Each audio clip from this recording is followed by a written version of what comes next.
Ha llegado el momento de hablar de uno de los fenómenos más inquietantes de la ciencia, descubierta por pura casualidad. En apenas una década nos dio las llaves para resolver algunos de los misterios de la materia y de nuestro mundo, pero también las herramientas que podrían llevarnos a destruirlo, y que nos han convertido, en cierto modo, en rehenes de nosotros mismos. Tan temida como incomprendida, hoy, en Ponte Bata, la radioactividad.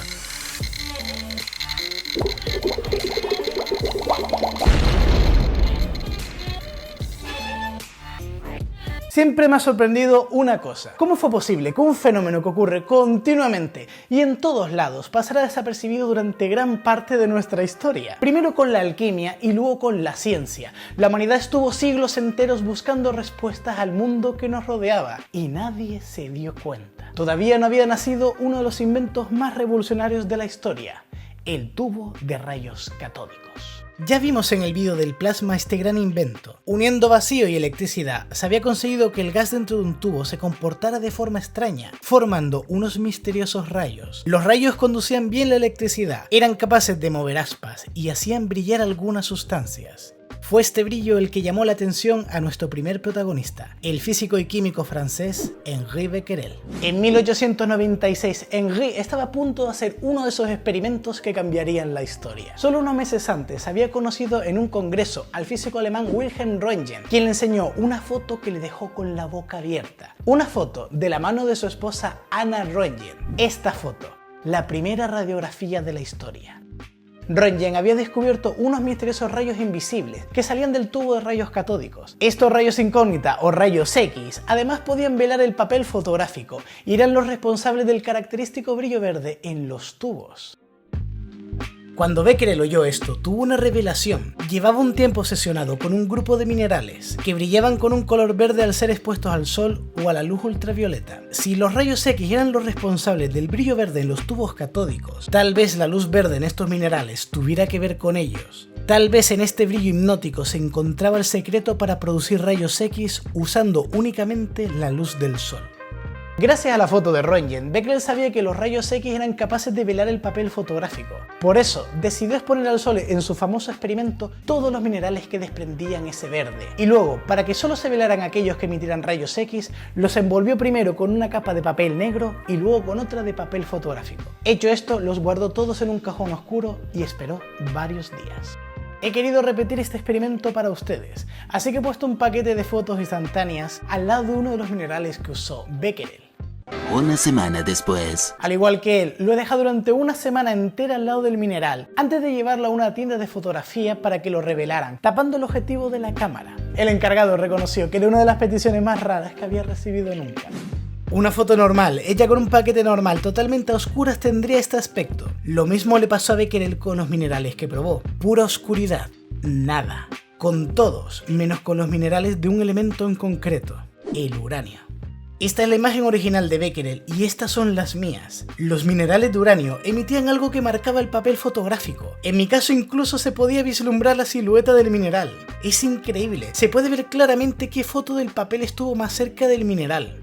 Lo más loco aquí, como pudo comprobar Becquerel, es que estas marcas aparecían en todos los minerales de uranio, incluso en aquellos que no brillaban. Las marcas tenían la misma intensidad siempre, da igual si fuera un día soleado, que despejado, si había nubes o había tormenta. Incluso pasaba en minerales que llevaban meses sin recibir luz. Pero es que además los disolvió en ácido y las sales resultantes marcaban el papel fotográfico. Esto solo podía significar una cosa: el secreto de estos misteriosos rayos no se escondía en la estructura química del mineral, sino que era una propiedad del uranio.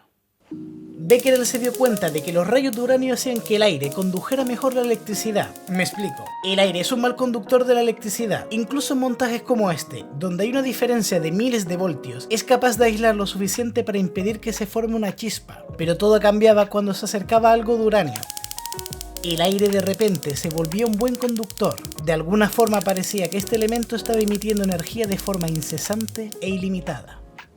La existencia de los rayos Becquerel dejaba varias preguntas en el aire, y nunca mejor dicho. Si emitía energía, ¿cómo es que el uranio seguía siendo uranio? ¿Por qué no cambiaba? ¿Acaso un elemento estaba incumpliendo una de las leyes más básicas del universo? ¿Habría más como él? No se tardó nada en responder a esta última pregunta. En pocos meses se descubrió el segundo elemento que presentaba la misma propiedad, el torio. ¿No les parece poético que el elemento nombrado a partir del dios nórdico del trueno también fuera capaz de emitir los rayos de Becquerel? Es como si estuviera predestinado. No fue Becquerel, sin embargo, quien descubrió esta característica del torio. Por sorprendente que parezca, no tardó en aburrirse de los rayos que llevaban su nombre. La descubrieron en el mismo año dos científicos de forma independiente, el químico alemán Gerhard Schmidt y nuestra siguiente protagonista, María Salomea Sklodowska, o como la habría de conocer el mundo entero, Marie Curie. Hacía poco que esta física y química de origen polaco había terminado sus estudios en París. En 1897 se encontraba, de hecho, buscando algo interesante en lo que basar su tesis doctoral. Entonces cayeron en sus manos los artículos de Becquerel sobre los rayos de uranio y su efecto en la electricidad. Parecía un tema lo suficientemente atractivo para investigar. Aún no lo sabía, pero su tesis doctoral iba a cambiar para siempre la historia. Marie partía de una ventaja. Su marido Pierre Curie había descubierto que ciertos minerales como el cuarzo generaban electricidad al comprimirse. Este fenómeno se conoce como piezoelectricidad y a día de hoy, por ejemplo, se usa en encendedores o guitarras eléctricas. Aprovechando esta propiedad, Pierre había construido el detector de electricidad más sensible del mundo, a completa disposición de Marie. Este detector se puede ver en muchas de las fotos del laboratorio de los Curie. Solían retratar a Marie trabajando con él, siempre con un cronómetro en la mano. Durante meses lo usó con cada sal metálica conocida en la época, y gracias a él descubrió que el torio emitía estos rayos. Con su método incluso fue capaz de determinar cómo de activos eran. Ya no se trataba de rayos exclusivos del uranio, así que Marie sugirió un nuevo nombre: actividad de rayos, radioactividad. Mientras investigaba la radioactividad de los minerales de uranio, Marie se fijó en algo muy extraño. Todas las rocas dejaban de ser radioactivas cuando extraías el uranio de ellas. Todas, menos una, la uraninita o pechblenda. De hecho, la roca era mucho más radioactiva que el uranio puro. Ahí dentro había algo más. Pierre terminó dejando de lado sus investigaciones para trabajar junto con Marie en la búsqueda de lo que hacía radioactiva la pechblenda. Tras meses tratando químicamente la pechblenda, quitando lo que no era radioactivo y concentrando lo que sí era, aislaron un nuevo elemento. Marie lo llamó polonio, en honor a su país natal, que había sido borrado del mapa por el Imperio Ruso. Sin embargo, después de aislar el polonio de los restos de la pechblenda, seguían siendo radioactivos. Aún quedaba un elemento que la haría mundialmente famosa, mi pequeño, como lo acabaría llamando. Fue la mañana de Navidad de 1898 cuando lo lograron aislar. Un elemento químicamente similar al bario, pero muchísimo más radioactivo que el uranio y el polonio.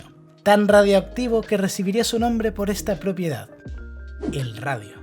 Es muy probable que hayas oído hablar de este elemento. Era un metal capaz de brillar por sí solo en la oscuridad. El mundo entero se volvería loco.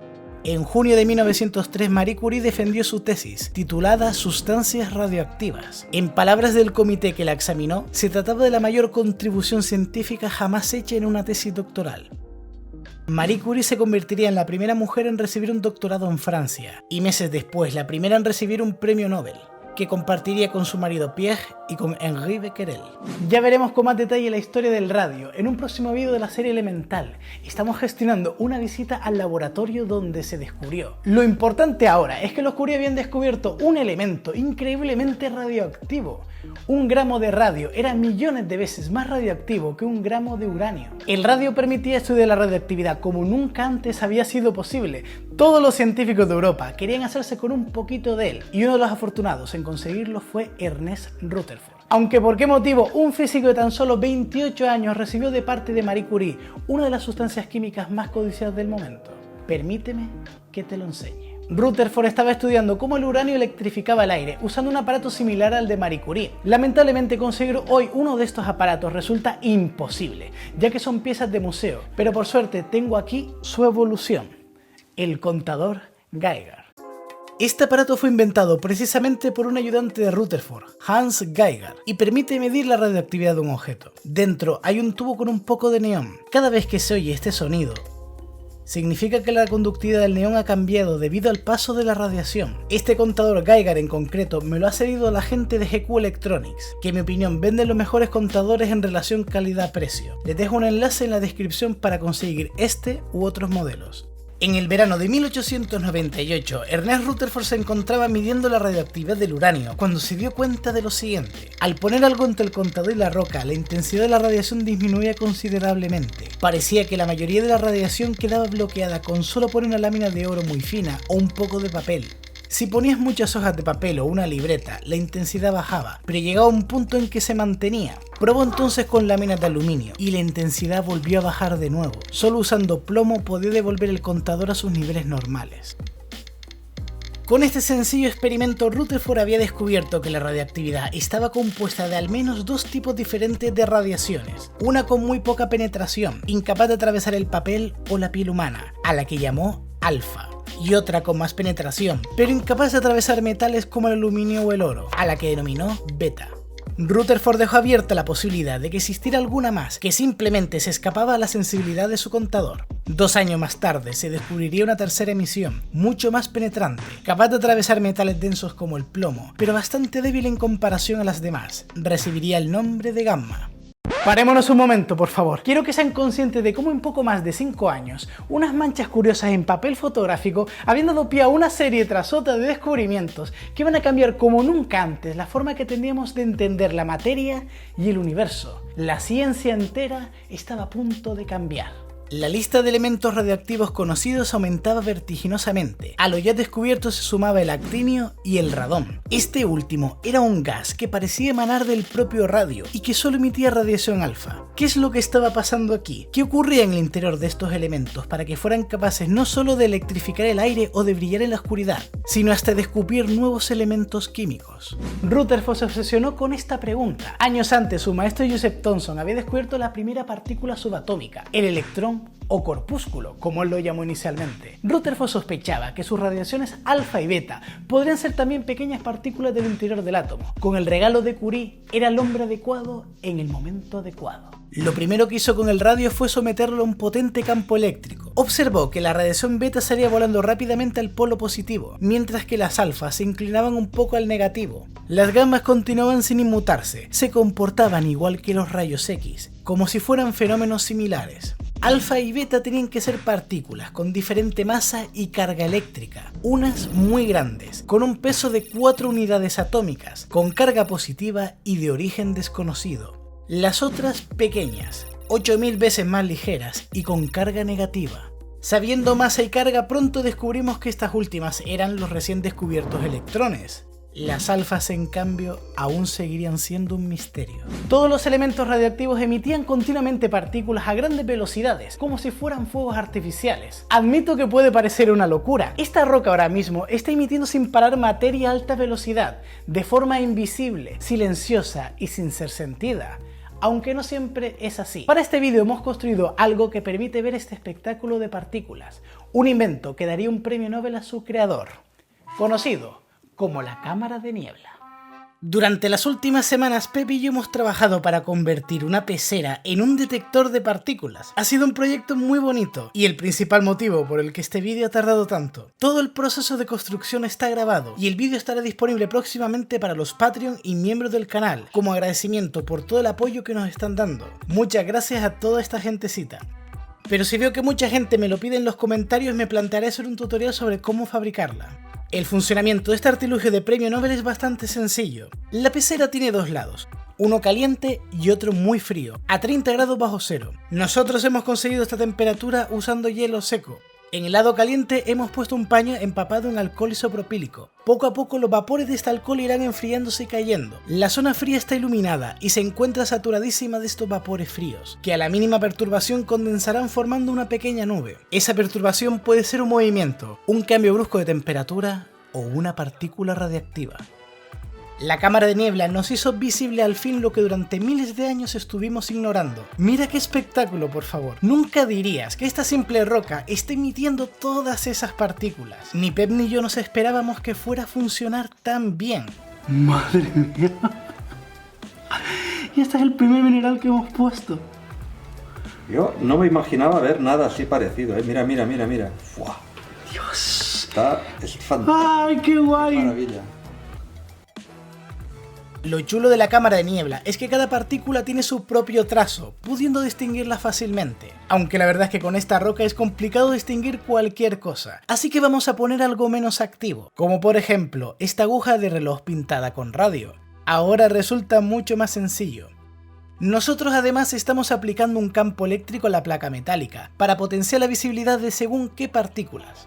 Las que estás viendo ahora son partículas alfa. Son las más fáciles de distinguir, porque dejan un trazo grueso y relativamente corto, aunque varía dependiendo de su energía. Por ejemplo, aquí hay un poco de americio, y como puedes ver, emite partículas alfa, pero el trazo es mucho más corto, porque son partículas de baja energía. Durante el experimento se me ocurrió la idea de meter el aire del bote donde guardo las agujas del radio. Este aire en teoría es rico en radón. En cuestión de unos segundos la cámara de niebla se llenó de partículas alfa, que parecían salir de todos lados. Este gas es una movida, invisible, sin olor y se acumula en los sótanos poco ventilados, pudiendo causar problemas de salud. Sin duda este elemento se merece su propio capítulo de la serie Elemental. Pasemos ahora a las partículas beta. Estas dejan un trazo mucho más pequeño y curvo. En ocasiones costaba verlas, ya que quedaban enmascaradas por las partículas alfa. Vamos a poner unos colgantes de torio. Te los venden con la premisa de que te protege de la radiación de los móviles, pero sin embargo te están dando una buena dosis de radiación alfa y beta, algo que sin duda no me pondría. Los rayos gamma no son muy detectables con la cámara de niebla, en teoría serían trazas pequeñas y muy débiles, pero la verdad es que en ningún caso he podido discernir cuáles eran. Hemos tenido la oportunidad de poner diversos objetos radioactivos en la cámara de niebla, como relojes de radio, americio o vidrio de uranio, y esto no hubiera sido posible sin el primer patrocinador de este canal, NordVPN. A la hora de escribir este guión he estado buscando información del tipo cómo manipular elementos radioactivos, dónde comprar polonio o americio, o cuáles son los efectos de la radioactividad en las personas. Preguntas que sin el contexto adecuado harían levantar la ceja a cualquier servicio de inteligencia. Vale, es posible que esté exagerando un poco, pero si quieres navegar de forma mucho más segura, NordVPN te puede interesar. De forma sencilla me puedo conectar a alguno de los cientos de servidores que NordVPN tiene repartidos por todo el mundo. Y con un simple clic pasar de ser un chico sospechoso de España a disfrutar de una navegación por internet mucho más anónima y segura. Porque además ahora NordVPN dispone de un bloqueador de publicidad intrusiva y de sitios web maliciosos. Si quieres disfrutar de las ventajas de NordVPN usando el código PONTEBATA o el link de la descripción dispondrás de un gran descuento. Si no quedas satisfecho, en los primeros 30 días NordVPN te devuelve el dinero. Muchas gracias a NordVPN por patrocinar este vídeo. Aunque bonito, este baile continuo de partículas representó uno de los problemas más grandes del siglo XX, y eso que acababa de empezar. La radioactividad hizo tambalear uno de los pilares fundamentales de la física y de la química. Piénsalo, tenemos átomos radioactivos emitiendo continuamente partículas a gran velocidad, alfa, beta y rayos gamma. Pero es que además algunos elementos como el uranio o el radio emitían a su vez radón, otro elemento radioactivo. ¿De dónde estaba saliendo toda esta masa y energía? No podían estar surgiendo de la nada, tenía que haber un cambio.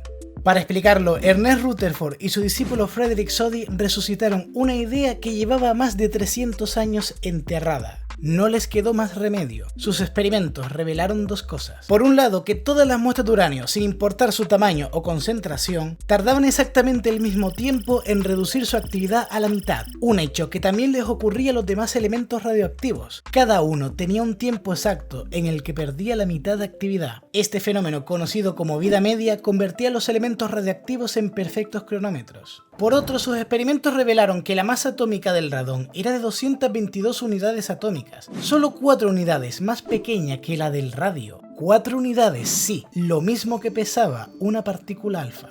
La conclusión no podía ser otra. Los átomos radiactivos se desintegraban, emitiendo partículas. Y lo más loco de todo, al desintegrarse se convertían en otro elemento diferente, más ligero. Rutherford y Soddy habían demostrado lo que los alquimistas persiguieron durante más de 10 siglos, la transmutación. Más de 1000 años buscándola, y estaba ocurriendo de manera natural y espontánea en todo momento. La idea era tan radical que dejó una de las conversaciones más icónicas de la época.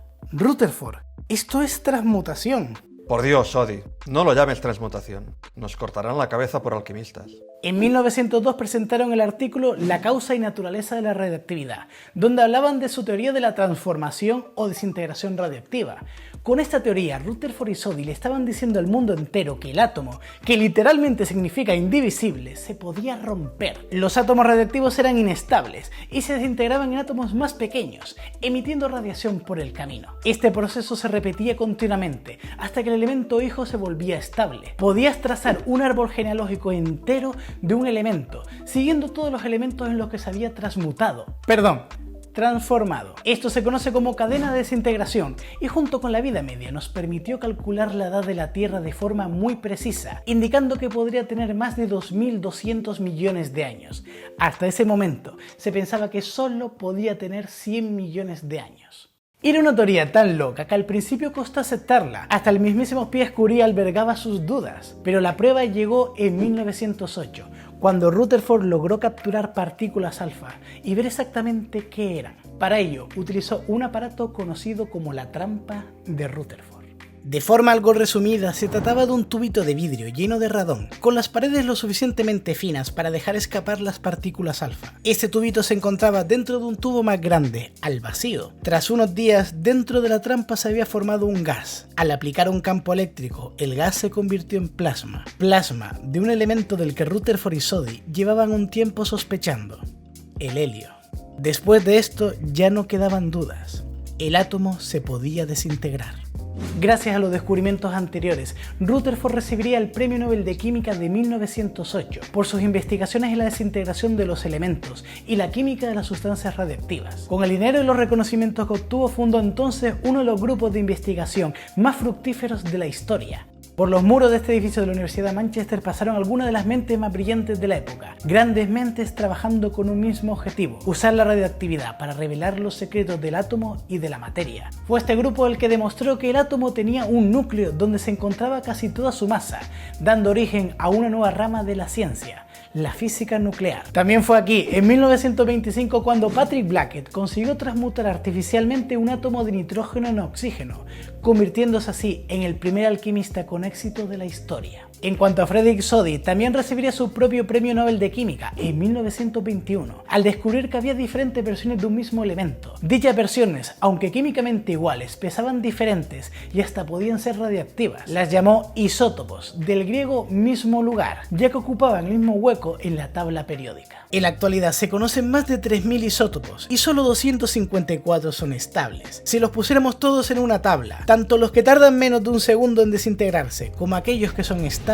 tendríamos esto: la verdadera tabla periódica. Algunos de los isótopos más conocidos son el potasio 40, responsable de que los plátanos sean ligeramente radioactivos, o el carbono 14, con una vida media de 5.000 años y que nos ha permitido datar nuestra especie. Estos dos son los que contribuyen a que nosotros mismos seamos ligeramente radioactivos. Al mismo tiempo que se sucedían todos estos descubrimientos, el éxito de la radioactividad empezaba a calar también fuera de los laboratorios. El uso del radio en la Primera Guerra Mundial para iluminar los relojes de los soldados catapultó su fama. Parecía que estos misteriosos rayos invisibles eran un regalo divino para la humanidad, el verdadero fuego de Prometeo. Pero la luz de la radioactividad también tenía sus sombras. Los primeros en descubrirla fueron los Curie. Ya en sus primeros años con el radio, Marie Curie se dio cuenta de que sus manos se enrojecían al trabajar mucho tiempo.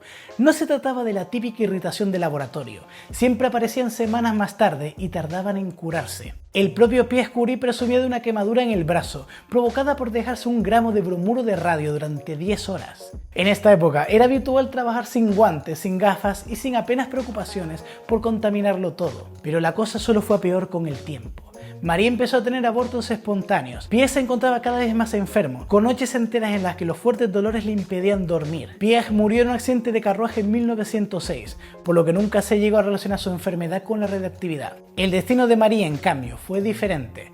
En 1934 falleció por una anemia. Su cuerpo había perdido la capacidad de generar glóbulos rojos. Los trabajadores y trabajadoras de la industria del radio y del uranio también corrieron una suerte similar. La radioactividad parecía haberles destrozado por dentro. ¿Cómo era posible?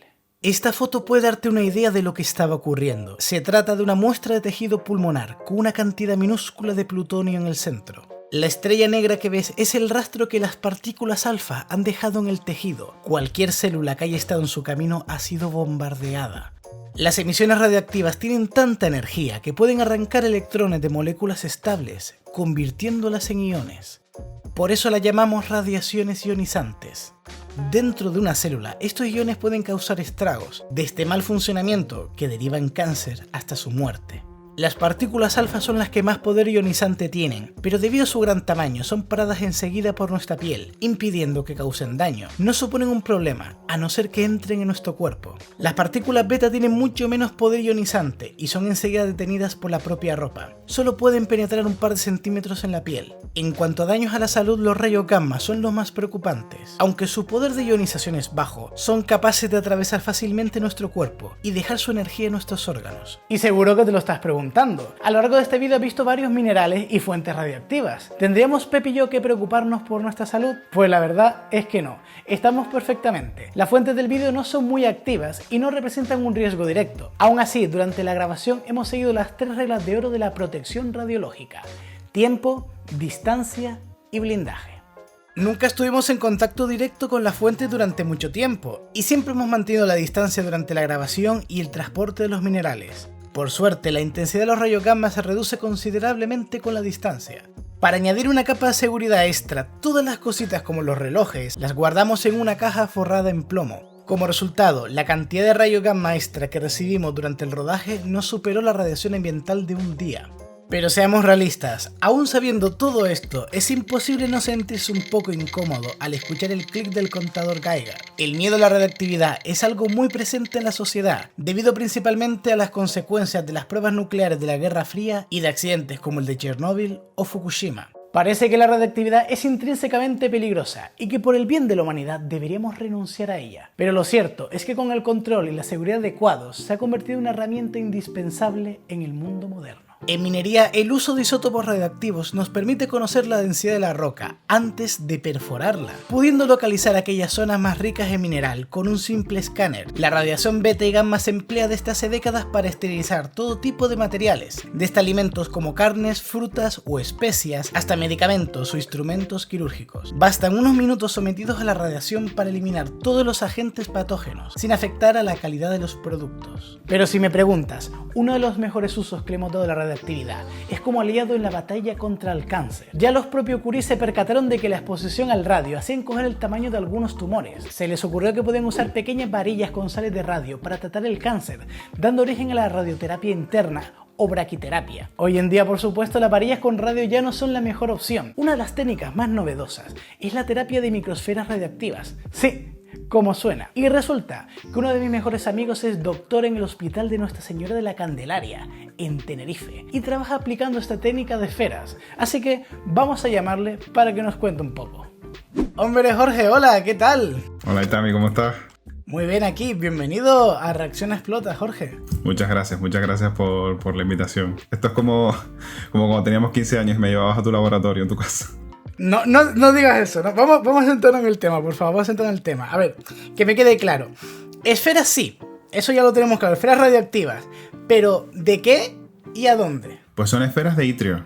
Utilizamos microesferas de itrio 90 y lo que hacemos generalmente es hacer una prueba de imagen, a lo mejor un escáner, una resonancia, para localizar el tumor que queremos tratar y digamos que la arteria que va hasta ahí, ¿no? y le da de comer. Entonces luego en la sala de radiología intervencionista, guiados por rayos X, pinchamos la arteria femoral y llegamos hasta ahí, hasta esa arteria.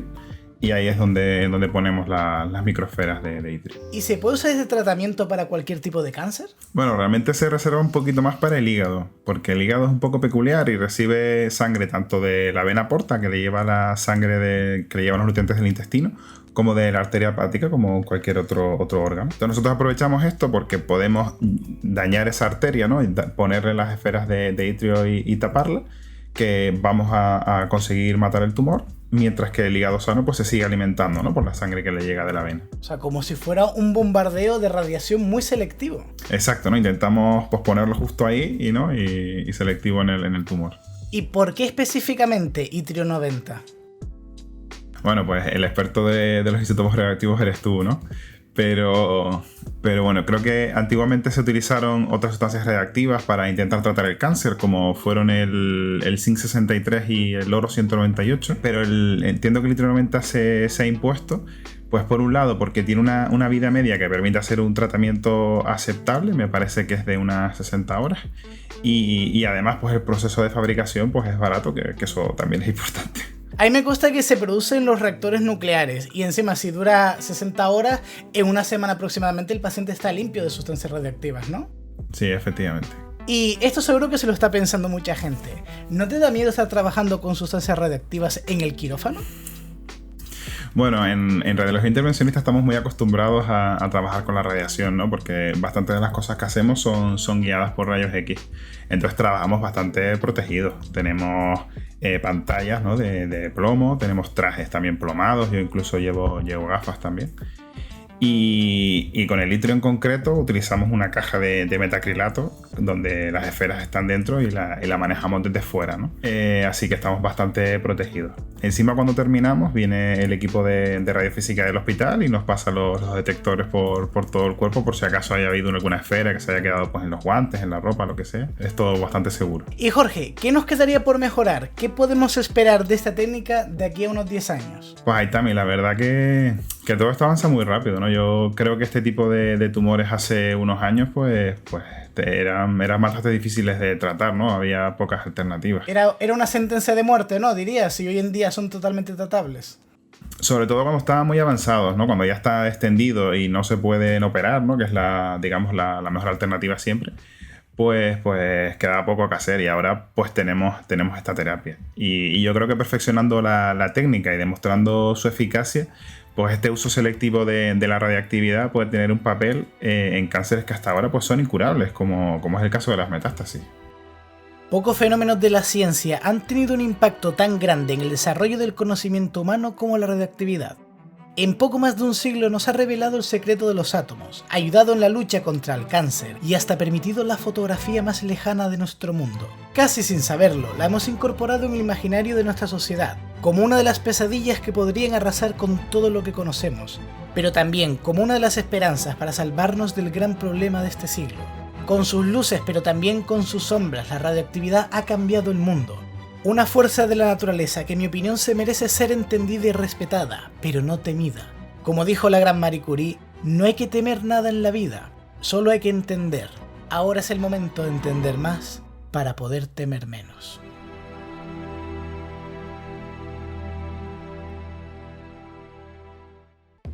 Siempre me va a sorprender el impacto que un simple elemento puede tener en el mundo. La cantidad de descubrimientos importantes que desató en 10 años no tiene comparación alguna. Ha sido genial traerles la bonita historia de la radioactividad y los protagonistas tras ella. ¿Qué te ha parecido esta historia? Este vídeo es la introducción a una nueva serie sobre química nuclear. Ahora por fin puedo hacer vídeos sobre los diferentes elementos radioactivos de la tabla periódica, así como de la bomba atómica y de la energía nuclear. De hecho, puedo adelantar ya que estamos gestionando una visita a una central nuclear de Cataluña, cosa que no hubiera sido posible sin el apoyo que ustedes están dando a nuestro contenido. Si estás viendo el vídeo en estreno, que sepas que justo después estaré en directo en la plataforma que todos sabemos, mostrando algunos detalles de este vídeo y respondiendo a todas las dudas que haya. Por cierto, por petición popular he abierto una tienda de materiales científicos que usamos en nuestros vídeos, como los tubos de plasma, con envíos a España y a Latinoamérica. Les dejo el link en la descripción. Gracias al Departamento de Geología de la Universidad de Girona, que nos ha cedido los minerales para este vídeo, y gracias a ti por vernos. Y recuerda, ponte bata. Nos vemos en el próximo vídeo.